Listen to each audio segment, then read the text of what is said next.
Чувашия – жемчужина России. Ее столица – город Чебоксары. Великолепный уголок на берегу реки Волга, сочетающий в себе древность и современность. Здесь живут дружелюбные и гостеприимные люди, прекрасный климат и природа, много зелени и чистые улицы, красивые места, интересные традиции и праздники. Assalomu alaykum. Mening ismim Mirkomon. Men Quyoshli nurli O'zbekistondanman. Men Chuvash davlat universitetida o'qiyman. Volga mintaqasidagi eng yirik universitetlardan birida.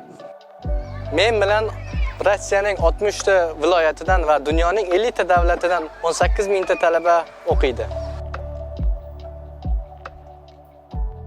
Assalomu alaykum, mening ismim Zebo, men CHGU talabasiman va ustozlardan juda minnatdorman.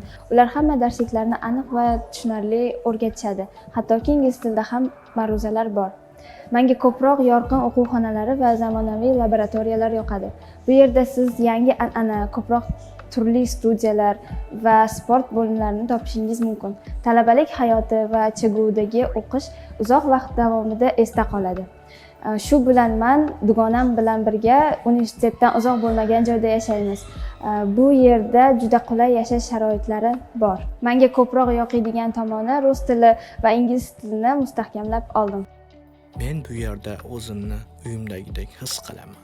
Bizning madaniyatimiz, bir qancha urf-odatimiz o'xshab ketadi. Cheboksarda sen bilan yaxshi muomalada bo'lishadi, seni qo'llab-quvvatlashadi va tushunishadi. Menda ko'p do'stlar paydo bo'ldi, har xil yurtlardan.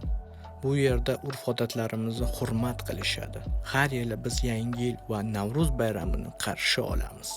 Shu kabi vaqt bo'ladiki, senda har xil to'garaklar va sport bilan, ilm-fan bilan shug'ullanishga va albatta dam olishga.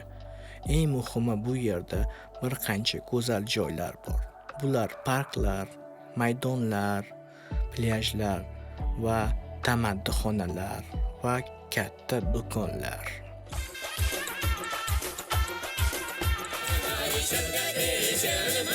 Qadrli do'stim, biz seni Chuvash davlat universitetida kutib qolamiz.